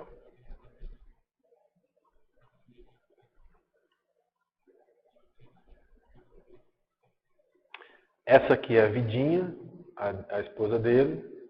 E essa, não sei te falar quem que é. Aqui na foto não fala. Essa que está com um coque grande na cabeça, é a esposa dele. Do lado esquerdo dele. Bom, continuando então. Vocês vejam que por que é fácil fazer essa associação negativa com o ego político? Por causa dos trafalhos dos políticos, que são muito públicos, muito explícitos, né? E às vezes você está conversando com uma pessoa, percebe que ela tem traços desse ego político, se a pessoa não cuida, ela já meio que faz um rechaço, já faz um corte. Ou as pessoas que gostam simplesmente de aparecer. Então veja aqui, ó, todo ego político tem alguma dessas tendências. É o preço do passado somado à falta de autodiscernimento no presente. E esses são os traços que levam ao deslize da falta de cosmoética. Bom, e aí tem mais algumas questões aqui sobre o ego assistencial. O curso intermissivo transforma a politicologia e a diplomacia em ferramentas assistenciais, a parapoliticologia e a paradiplomacia. Então, quando você consegue trabalhar essas questões dentro do curso intermissivo, fazer uma reciclagem do processo político, reciclagem da questão da paradiplomacia, isso agrega valor. Por quê? Porque é como se você fosse burilar uma pedra que está mal lapidada, né? A essência ela é positiva, a essência é rica, mas ela está poluída. Então precisa ser limpa, precisa ser trabalhada. Uma outra questão importante. Um ex-político pode ter muita dificuldade em se submeter hierarquicamente, principalmente quando é envolvido com monarquia, cargos públicos, e isso é assim de gente com essa dificuldade. Então, qual que é a grande recomendação nessa questão de se submeter, né, a uma outra, ter dificuldade de se submeter? A pessoa precisa fazer consciência terapia, precisa trabalhar isso dentro dela, precisa admitir isso. Por que eu falo em consciência terapia? Porque todo político é orgulhoso. É difícil você achar um político que não seja orgulhoso. Pode ser que eu esteja enganado. Mas o orgulho, né, é uma coisa, eu chamo de toxina antievolutiva. É o orgulho. Nunca fala que está errado, né, acha que está sempre certo, enfim, e acaba errando nas suas próprias abordagens. Belicismo, travão multissecular. Então isso foi observado na vida do Oswaldo Aranha, né? Ele tinha traços belicistas. Posso fechar isso aqui? Are you sure you want to delete this recording? Posso? Tá. Outra coisa importante, tabagismo. Não cancelou a gravação, não? Ah, tá. Tabagismo, ignorância holossomática. Então ele fumava. Gente, pra vocês terem ideia, Oswaldo Aranha fumava 3 maços de cigarro por dia. A vida inteira. Então, assim, difícil, né? Difícil entender uma coisa dessa, né? E até uma condição, a Souza Cruz, aquele cigarro Minister, foi homenagem a ele. Terrível, né? Boemia aqui, ó, sociopatia dispensável. Né? Então, boemia tem até um verbete que a gente participou aí da criação, que é o verbete boemia. Então, a maioria dos políticos são boêmios, né? Então, tem filho para tudo que é lado, não liga com a questão da própria saúde física, a questão do sono, ignora o sono. Então, são questões do ego político doentio, né?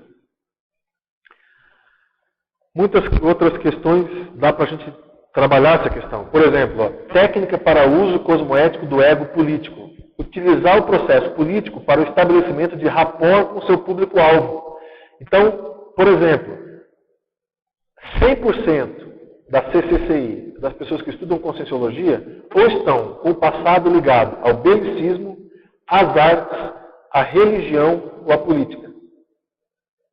ou, mais raramente, a ciência. Mas, em alguma vida, a pessoa teve alguma relação com essas 4 áreas. Né? Então, é preciso identificar qual é, né, o público-alvo da pessoa. A hora que a pessoa começa a trabalhar o processo assistencial, inevitavelmente o público-alvo vai aparecer. Inevitavelmente. Amadurecer os processos da TENEPS a partir de maior domínio energético e autoconfiança. Desenvolver as técnicas de higiene consciencial, estabelecendo os próprios parâmetros de autopensenidade, evitando poluições pensênicas ou assins sem desassins. E colocar o foco na assistência às consciências e não mais na projeção de si próprio. Bom, então o ego político, o uso cosmoético do ego político é isso. É usar esse processo da extroversão do político em prol da assistência aos outros. O processo da extroversão no acolhimento às consciências. E trabalhar as questões de higiene consciencial para desintoxicar a cabeça dos rapports e dos processos de links que é feito nas abordagens do dia a dia aí assistenciais.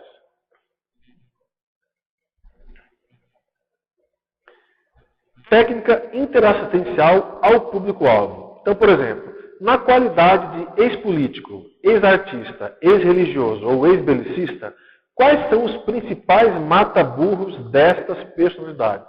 Então, se a pessoa chega e fala assim, não, o meu passado é religioso. Então, qual é o mata-burro de um religioso? Tem que assumir isso. Enquanto a pessoa não assumir o traço, o passadão dela mais forte, ela não vai conseguir assistir às consciências que tiveram relação com ela no passado. Então, se a pessoa não falar, tá bom, eu fui um político numa vida passada e, e aí? O que eu posso fazer para ajudar as pessoas que eu tive relação? No meu caso, o que me ajudou a chegar ao curso intermissivo? Então, no seu caso de ex-político, ex-artista, ex-religioso ou ex-belicista, como que você chegou no curso intermissivo? O que te fez chegar no curso intermissivo?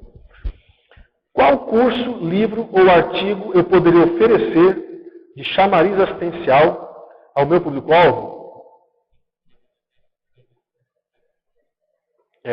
Aí aqui tem até pergunta aqui, ó. Vou repetir a pergunta. Qual curso, livro ou artigo eu poderia oferecer de chamariz assistencial ao meu público-alvo? Aqui tem pergunta, é isso? Ah, tá, você respondeu, né? O mata-burro é assim, é aquilo que empurra a pessoa para o buraco. Entende? É aquilo que o mata-burro, né? O burro está andando, enfia o pé e mata o burro. Então, aonde que eu deixo furo? Onde que eu piso na bola? Onde que eu meto o pé na jaca? Se tiver um americano, não vai entender, né? Eu trouxe aqui agora para vocês uma analogia entre estadistas, evoluciólogos e serenões.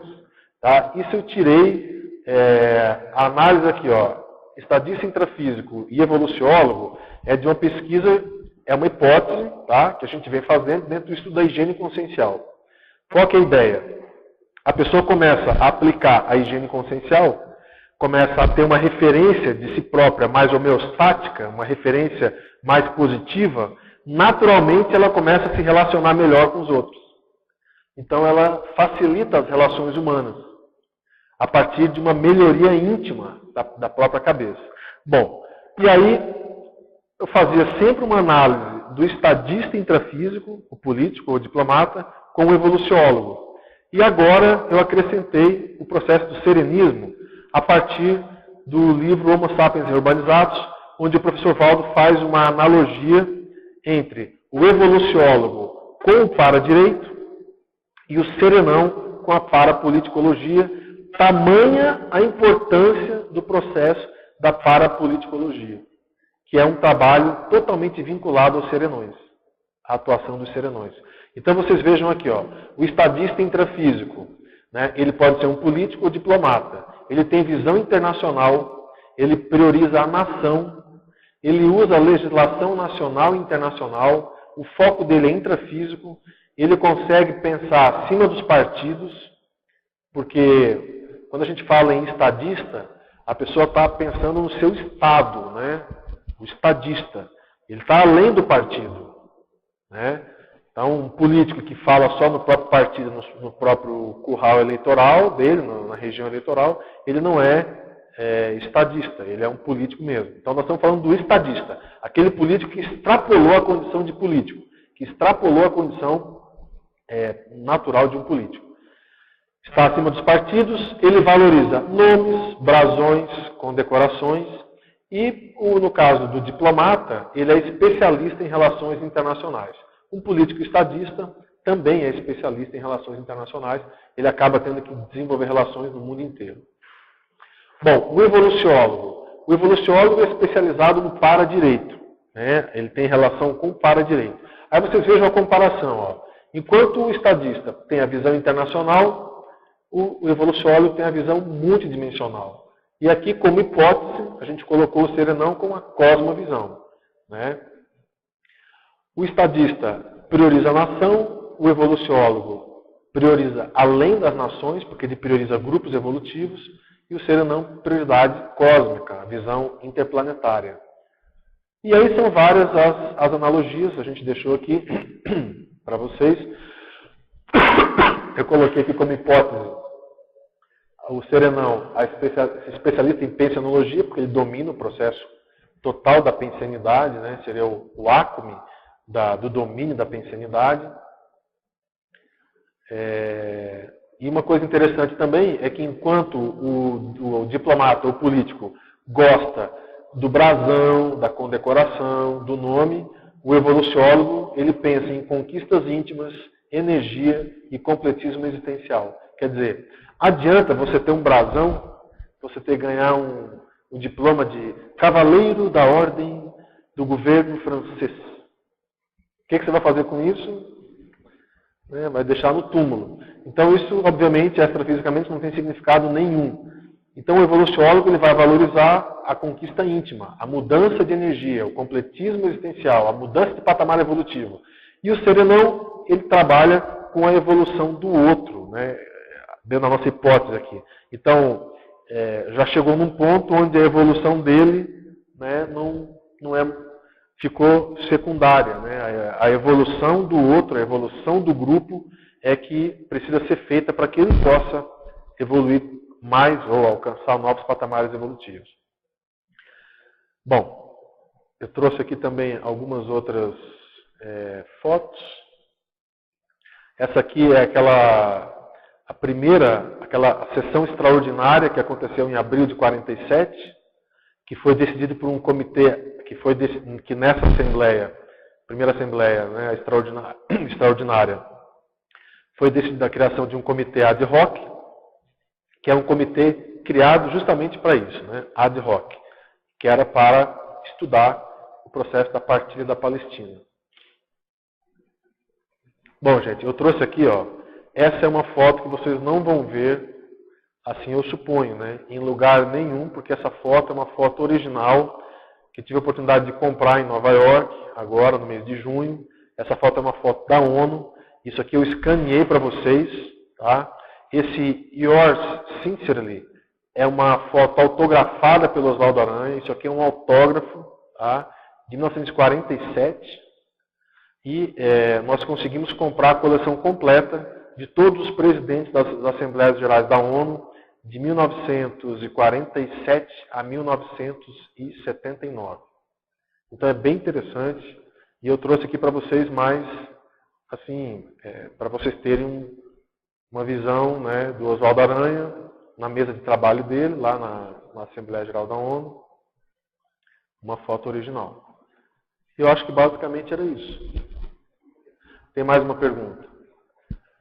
Bom, eu vou abrir para perguntas, eu vou deixar aqui umas 3, 4 perguntas, responder aqui. Os evoluciólogos e os serenões, deixa eu só pegar a pergunta aqui. Os evoluciólogos e serenões, dentro de uma cosmovisão, atuam juntos, as consins? Sim, não tem dúvida. Os evoluciólogos, eles atuam, eles estão numa hierarquia inferior aos serenões, e aí você tem esse processo assistencial de grupo, né? Então, o grupo que atua com serenão X, com serenão Y, esse grupo tem evoluciólogos, tem despertos, tem consciências mais evoluídas.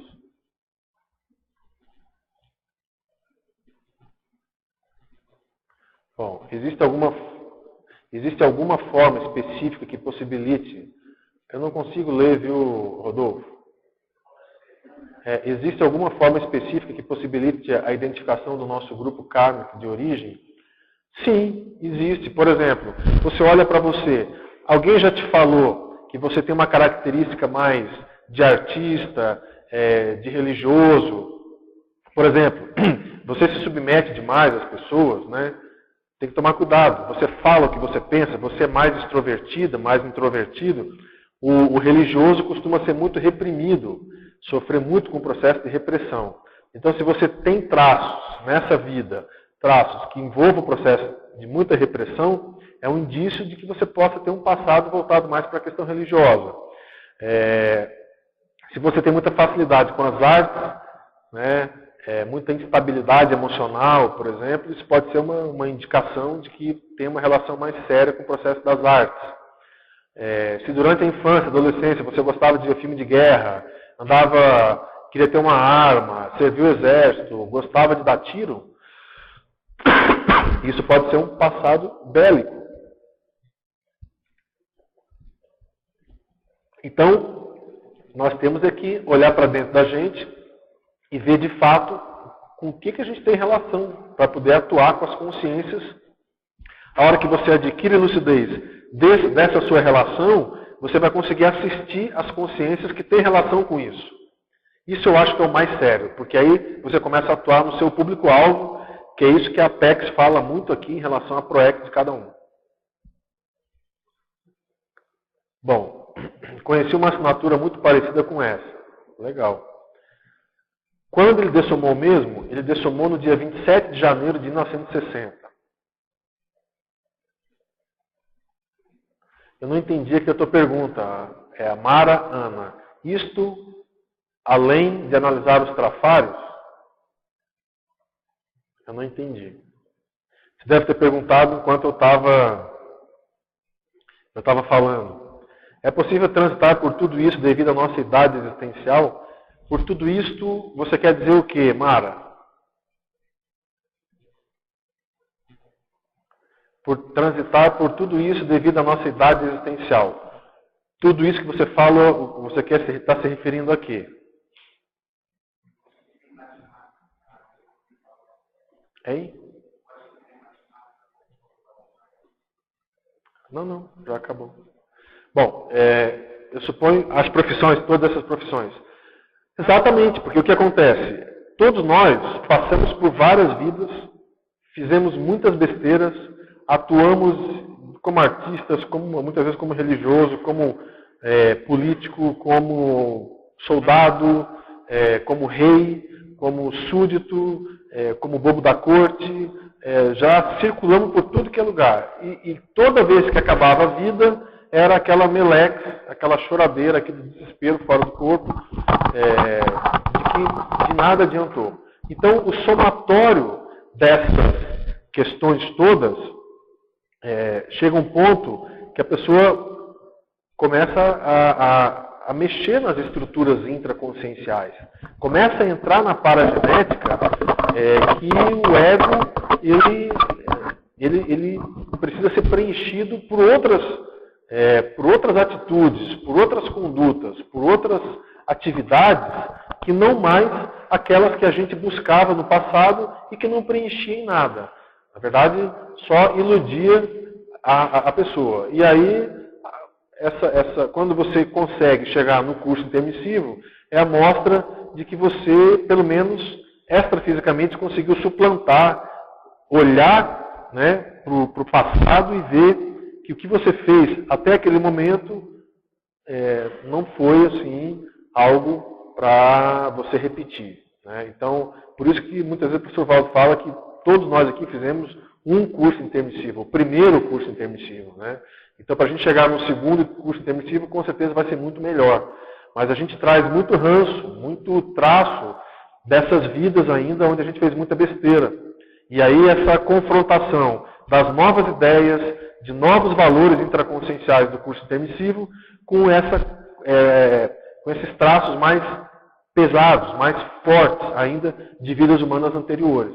E aí esse jogo, esse conflito, né, essa dificuldade nessa vida humana, que a gente chama de vida crítica, de conseguir, de fato, solidificar esses valores mais assistenciais, esses valores mais conscienciais,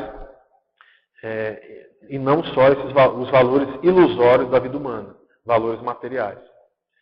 Acredito que o meu lado religioso é que me trava tanto. Então, eu acho que você não tem que levar por esse lado, a questão de travar. Eu acho que você tem que chegar, você tem que refletir aonde que trava. O que trava? O que faz te travar? Né?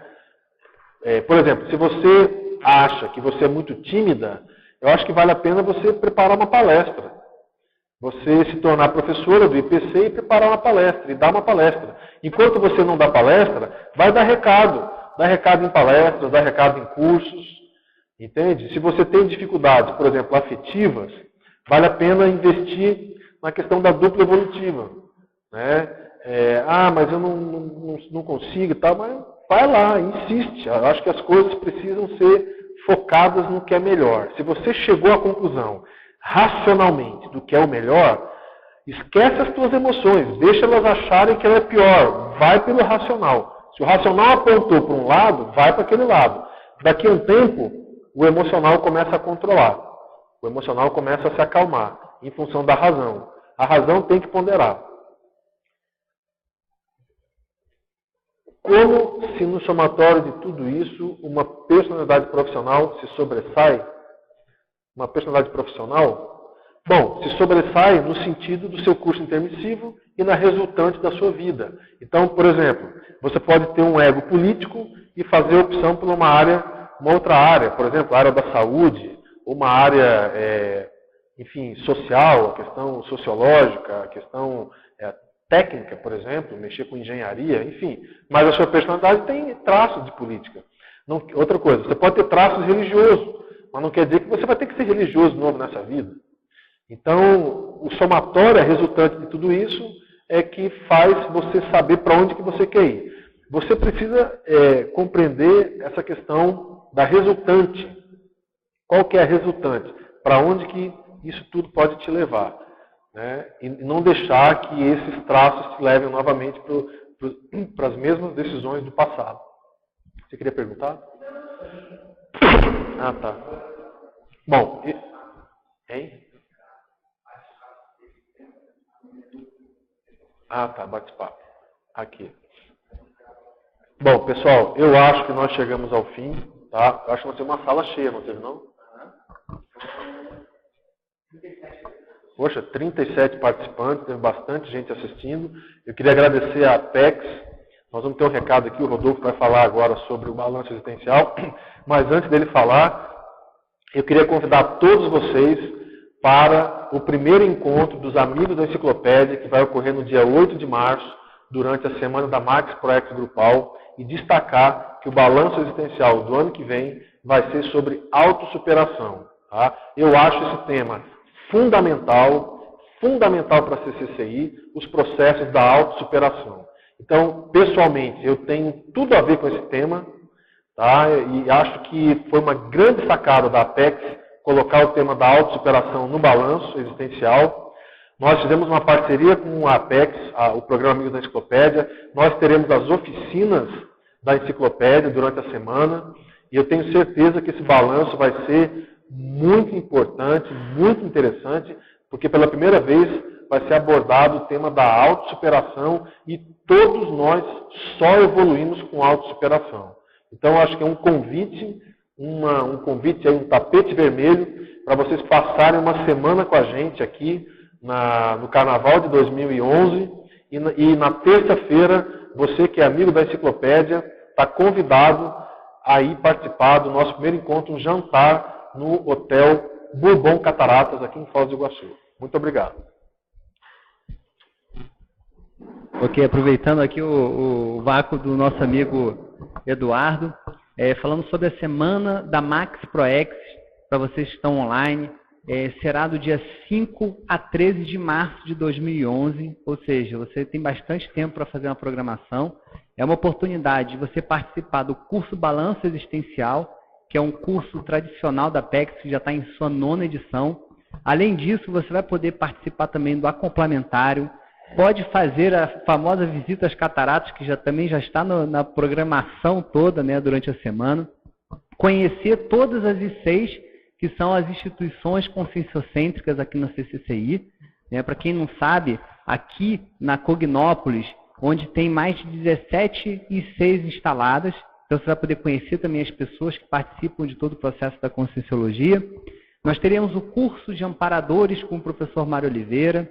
Nós teremos o encontro do Colégio Invisível da Conscienciologia, que são grupos de estudos que são feitos através de trabalhos virtuais, né, e através de e-mails e participações que são chamadas invisíveis porque não são presenciais exatamente.